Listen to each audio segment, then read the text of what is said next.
একটি বোকা লোক আর একটি বুদ্ধিমান লোক দুজনে একসঙ্গে ট্রেনে পাশাপাশি বসে যাচ্ছে। বুদ্ধিমান লোকটি ভাবলো এই বোকা লোকটিকে আরেকটু বোকা বানানো যাক। বুদ্ধিমান লোকটি বলল, শুনুন, চলুন একটা খেলা খেলি। আমি আপনাকে একটি প্রশ্ন করব, যদি আপনি উত্তর দিতে না পারেন আপনি আমাকে 5 টাকা দেবেন।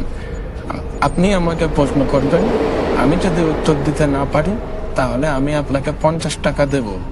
ঠিক আছে, চলেন খেলি। আচ্ছা বলুন তো, পৃথিবীর সব থেকে গভীরতম সাগর কোনটি? বোকা লোকটি কিছুক্ষণ ভাবার পরে পকেট থেকে 5 টাকা বার করে দিয়ে দিল। আচ্ছা বলুন তো, এমন কোন প্রাণী যে 3 পায়ে হাঁটে আর চতুর্থ পা দিয়ে খায়? বুদ্ধিমান লোকটি অনেক ভেবে গুগল সার্চ করে কিছু না পেয়ে অবশেষে পকেট থেকে 50 টাকা বার করে বোকা লোকটিকে দিয়ে দিল। আচ্ছা এবারে আপনি বলুন তো সেই প্রাণীটা কি?